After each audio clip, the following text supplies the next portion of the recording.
Vivi para contar. Aquele lugar é o inferno. Brasileiro abre o jogo sobre cativeiro nas mãos da máfia chinesa. Em busca de emprego, jovem de 24 anos viajou para a Ásia a convite de empresa de fachada e acabou refém de criminosos e terroristas em Mianmar.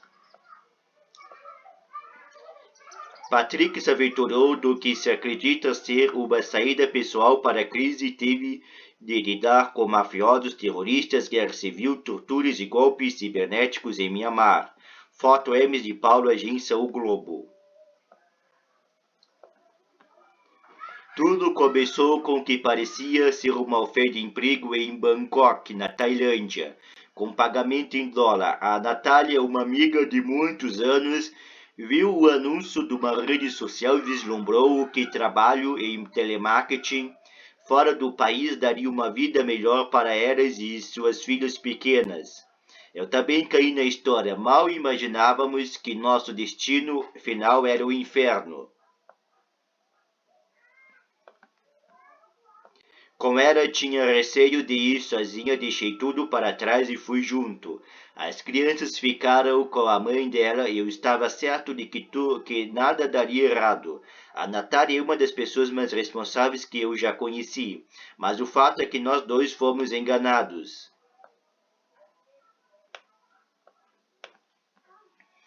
Com passagem nas mãos, pegamos um avião em São Paulo e no aeroporto da Tailândia fomos recepcionados pelo grupo da suposta empresa contratante. Isso foi em julho deste ano.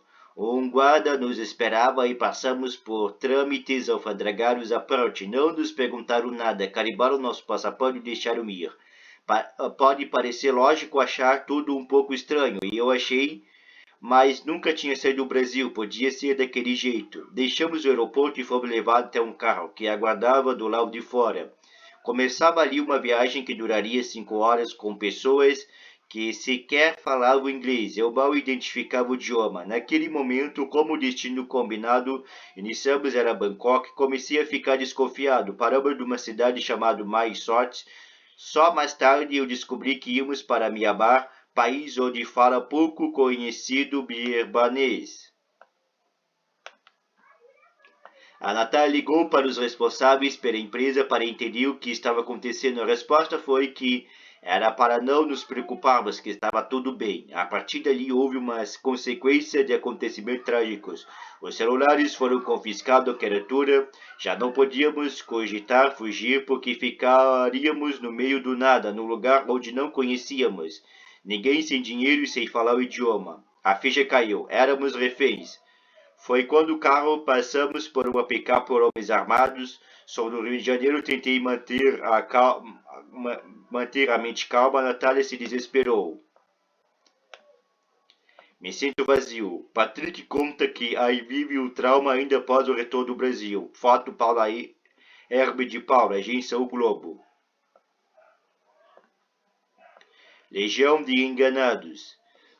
Não era para menos. Durante o trajeto tivemos que atravessar um rio e notei que não havia mais imagens do rei da Tailândia nas casas. Era um lugar mais pobre. Só quando notei a bandeira diferente vi que sequer estávamos mais no mesmo país. À medida que avançamos, passamos por pontos de controle de imigração e ninguém nos parou. Na Tailândia e a Myanmar, onde ficaríamos por 3 meses, passando pela pior experiência de nossas vidas, a guarda da fronteira parecia comprada. Cheguei do KK Park, uma espécie de conjunto residencial, algo como a minha casa, minha vida no Brasil, mas em proporções maiores, uma fortaleza de rebeldes e terroristas. Mianmar existe encravada de uma guerra civil. Para onde se olhava havia soldados com fuzis ou blindados. A máfia chinesa ditava as regras por lá. Nós colocaram num quartinho com 4 camas, beliches e outros 8 brasileiros, igualmente enganados. Em todo o complexo havia pessoas traficadas de etnia diferente, inclusive nativos e tailandeses. O que KK Park, complexo do estilo Minha Casa Minha Vida, que criminosos tomaram e transformaram em fortaleza do crime de Myanmar. Foto arquivo pessoal. Os brasileiros tinham chegado quase uma semana antes da gente, vindo do Ceará. Os criminosos aguardavam a nossa chegada. Formaríamos um grupo para aplicar golpes cibernéticos sobre o jogo da quadrilha. O esquema nos obrigava a trabalhar 15 horas por dia por longos meses. Fomos obrigados a criar perfis falsos e forjar vínculos amorosos com americanos que seriam as vítimas. Os alvos eram pré-definidos por ele numa lista.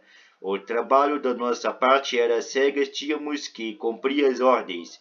Entre os algozes estaria André Luiz Salles Cunha, de 24 anos, que se identifica nas redes sociais como o velho da lancha, preso pela Polícia Federal do aeroporto de Guarulhos em 5 de dezembro. Ele é o homem que enganou e intermediou a ida de Patrick, Natália e outros brasileiros a Mianmar. As investigações continuam. Sem colchão. 10 brasileiros dividiam 8 camas de beliche no mesmo quarto. Foto arquivo pessoal. Naquele momento não sabíamos de nada, apenas que seríamos submetidos a trabalho forçado por pelo menos 6 meses e libertados ao fim se arrecadássemos o dinheiro que exigiam. Mas mesmo isso era mentira, lá alguns estavam detidos há anos. O dia a dia era degradante, não tínhamos vaso do banheiro, fazíamos necessidades fisiológicas do buraco do chão, davam 3 punhados de comida por dia e pagávamos pela água. Do quarto só saíamos para trabalhar sob vigilância. Patrick mostra o banheiro coletivo onde tinha que fazer suas necessidades em um buraco no chão. Foto arquivo pessoal.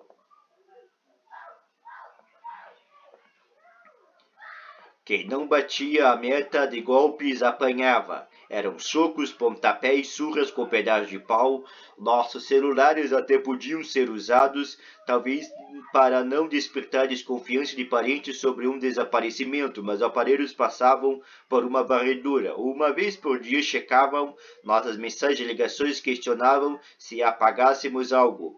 Era indicado que qualquer sinal diferente para a família pode levar a uma prisão que tinha lá ou mesmo a morte. Ainda sem nascer de novo, eu, que nunca tinha feito nada de errado, estava sendo obrigado a enganar pessoas sobre ameaça de castigo físico. Acontecia muita coisa, tortura, mulheres violadas, relato de tráfico de órgão. Aquele lugar era de fato um inferno na terra. Por incrível que pareça, para os brasileiros presos, acreditavam que seria libertado e ainda sairia com alguma grana. Mas nunca vou esquecer de uma menina asiática que, apesar de toda a adversidade, tinha sempre um sorriso no rosto. No dia em que o brilho dos olhos dela se apagou, soube que ela tinha sido estrupada. Ela parecia vazia por dentro. Vi que precisava fazer alguma coisa para fugir dali. Eu tinha 2 celulares e me arrisquei a usar um deles escondidos. Registrei o que pude e mandei para um conhecido dos Estados Unidos que fez a denúncia para chegar a um departamento americano. Em vão, nessa primeira tentativa. Convenci outros brasileiros e fizeram contato com a Embaixada do Brasil. Um dos amotinados me denunciou. Eu e os outros brasileiros passamos a sofrer todo tipo de ameaça. Decidi contar para minha família e a minha mãe atravessou um estresse tão forte que foi internada 3 vezes. Sem esperança das autoridades americanas ou brasileiras, procurei uma ONG de combate ao tráfico humano e uma emissora de TV brasileira. Depois que o caso veio à tona, a pressão se tornou insuportável. Como bode expiatório, embora não tivesse conseguido provas de que eu vazara as informações, passei pelos castigos mais implacáveis. Vigilância. Patrick gravou com o celular escondido a vigilância da entrada e saída do prédio onde era mantido. Foto arquivo pessoal. De repente, agentes da Interpol entraram em contato comigo pelo celular não oficial. Passei a contar para eles a rotina diária no KK Park. O governo de Mianmar foi acionado e negociou com os terroristas.